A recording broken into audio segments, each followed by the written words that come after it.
नमस्कार मित्रांनो, स्वागत आहे आपल्या सह्याद्री कट्ट्यावरती. आणि आजची जी आपल्याला घटना बघायची आहे ती म्हणजे उत्तर प्रदेश राज्यामधीलच असलेला एक तालुका. आणि या तालुक्यामध्येच काय घटना घडली सविस्तर आज आपल्याला बघायची आहे. घटनेमध्ये जो काय खुनी आहे म्हणजे मुकेश वर्मा यांनी कशा पद्धतीने पोलिसांना चकवे दिले, कशा पद्धतीने माहिती दिली, कशा पद्धतीने अडकवण्याचा प्रयत्न केला, पण मात्र शेवटी पोलिसांनी त्याला कसं जेरबंद केलं, कसं तुरुंगात टाकलं हे आपल्याला आज बघायचं आहे. आणि त्यांनी स्वतः आपल्या कुटुंबातील मात्र 2 मुलींना, एका मुलाला मात्र कसं खुनामध्ये अडकवलं, त्यांना कसा त्यांचा खून केला, त्यांच्यावरती कसा आत्महत्येचा आरोप लावला, या सगळ्या गोष्टीमध्ये आज आपल्याला बघायचे. कसा तो बचावण्याचा प्रयत्न करत होता, वाचवण्याचा प्रयत्न करत होता, पण मात्र तो फसला, तो अडकला या प्रकरणामध्ये. हेच आज आपल्याला सविस्तर बघायचे. तर उत्तर प्रदेशामध्ये असलेलं एक लोहिया तालुका आहे आणि या लोहिया तालुक्यामध्येच मात्र हा राहत होता. आता हा सोने चांदीचा व्यापारी होता. सोने चांदीचं दुकान होतं त्या लोहिया तालुक्यामध्ये. आणि ते दुकान चालत असताना सगळ्या गोष्टी सुरळीत चालू होत्या. मात्र त्याचं लग्नही होतं. आता लग्न झाल्यानंतर मात्र त्याला एक मुलगा होतो. एक मुलगा झाल्यानंतर मात्र त्याची पत्नी कर्करोगाच्या आजाराने मात्र मृत्युमुखी पडते. आणि त्या पत्नीचा मृत्यू झाल्यानंतर मात्र थोडे दिवस निघून जातात. आणि थोडे दिवस निघून गेल्यानंतर मात्र हा मुकेश वर्मा एका दुसऱ्या मुलीशी लग्न करतो, म्हणजे रेखा वर्मा सोबत.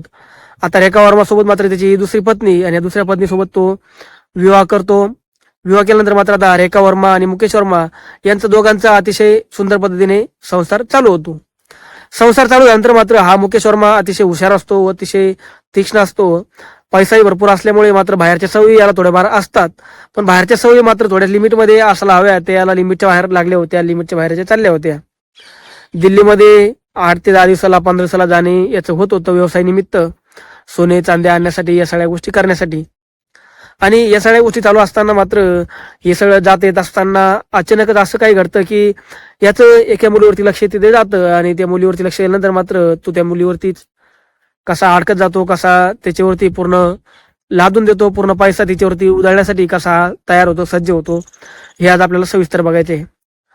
तर सगळं कुटुंब सगळं अतिशय सुंदर पद्धतीने चालू असताना या पत्नीला, दुसरी जी पत्नी होती रेखा वर्मा, हिलाही 2 मुले होतात.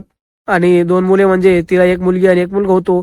पहिला एक मुलगा असतो, म्हणजे 2 मुले 1 मुलगी असं यांच्या घरामध्ये कुटुंब असतं. पहिला जो मुलगा असतो तो लहान असल्यामुळे मात्र घरचे त्याला म्हणतात की लग्न कर, त्यामुळे लग्नही करतो. आणि त्या रेखा वर्मा सोबत लग्नही होतं. या सगळ्या गोष्टी घडत असताना घडतं असं की पहिली जी पत्नी होती, पहिल्या पत्नीच्या एका नातेवाईकामधलंच एक स्वाती सोनी नावाची एक महिला, त्या महिलाचे लग्न झालेलं असतं, पण मात्र तिचा नवरा जास्त तिच्यावरची लक्ष देत नव्हता. ती अतिशय चालाक असल्यामुळे ती याच्यासारखी चालाक होती, याच्यासारखी तीक्ष्ण होती, याच्यासारखी हुशार होती, आणि याच्यासारखी थोडीशी माहीर होती. आता घडलं असं की हा नेहमी दिल्लीमध्ये जात येत होता सोने खरेदीसाठी. सोने आणून आपल्या इकडे दुकानामध्ये लावत होता. दुकानामध्ये अतिशय ग्रोथ घेत होता. व्यावसायिक असल्यामुळे पैसाही भरपूर होता. या सगळ्या गोष्टी घडत असताना, या सगळ्या गोष्टी चालू असताना मात्र तो स्वातीची त्याची कॉन्टॅक्ट झाला. कॉन्टॅक्ट झाल्यानंतर मात्र त्यांनी एकमेकांचे नंबर घेतले. नंबर घेतल्यानंतर मात्र मेसेज चालू झाले. मेसेजचं रूपांतर एका वेगळ्या अश्लील मेसेजमध्ये झालं. अश्लील मेसेजचं रूपांतर व्हिडिओ कॉलमध्ये झालं. व्हिडिओ कॉलचं रूपांतर मात्र नंतर आता भेटीगाठीपर्यंत विषय गेला होता. आता भेटीगाठीपर्यंत विषय गेल्यानंतर मात्र त्यांना आता जी होती स्वाती सोनी, ही तिला म्हणू लागली की मला काहीतरी व्यवसाय, नोकरी काहीतरी दे, माझं काहीतरी धक्क्याला लाव, मला स्वतःच्या बळावरती उभं करायला तू मदत कर. हा म्हणायचा मी मदत करतो तुला, भेटूया आपण, बोलूया सविस्तर, असं सगळ्या गोष्टी यांच्यामध्ये होत असायच्या.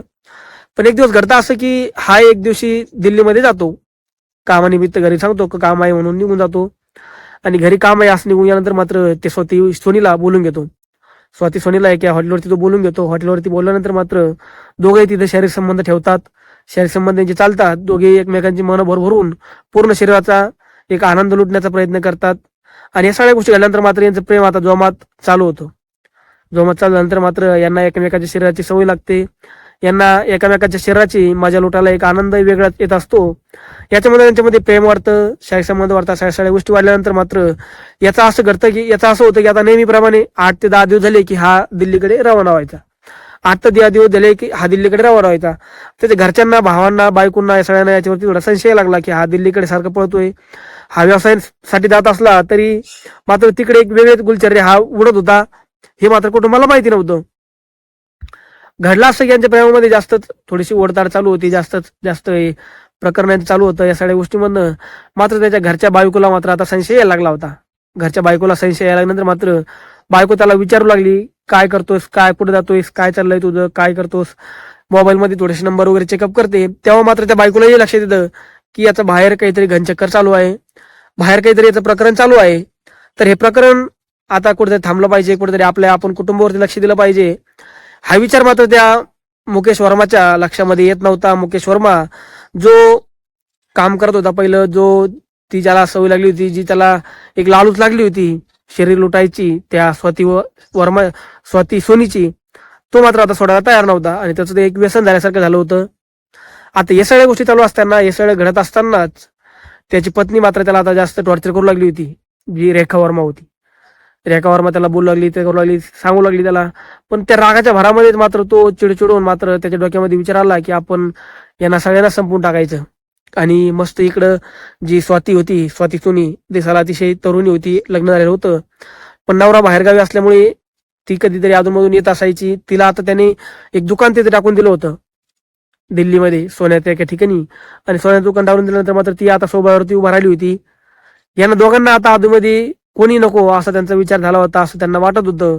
आपल्या दोघांच्या मध्ये आता तिकडून तिचाही नवरा नको यायला आणि इकडून माझीही बायको मध्ये यायला नको. या सगळ्या विचारामधनं मात्र तो आता त्या रेखा वर्माला आणि त्याच्या तिन्ही मुलांना संपवण्याचा विचार करत होता. 2 मुलं आणि एका मुलीला संपवण्याचा विचार करतो. आणि एक दिवस तो निवडतो. दिवस निवडल्यानंतर मात्र रात्रीच तो आपल्या पत्नीचा गळा दाबतो, त्या मुलांची गळा दाबून हत्या करतो.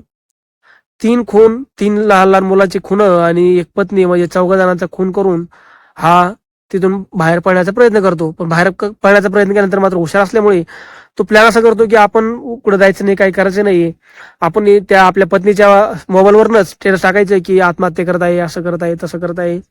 आणि आपणही पोलिसांसमोर एक वेगळं कारण सांगून पोलिसांना एक दुसरं बहाणा करून आपण यांच्या ताब्यातून सुटायचं, आपण मोकळं व्हायचं, आपण आपला तिकडं स्वतःसोबत संसार थाटायचा.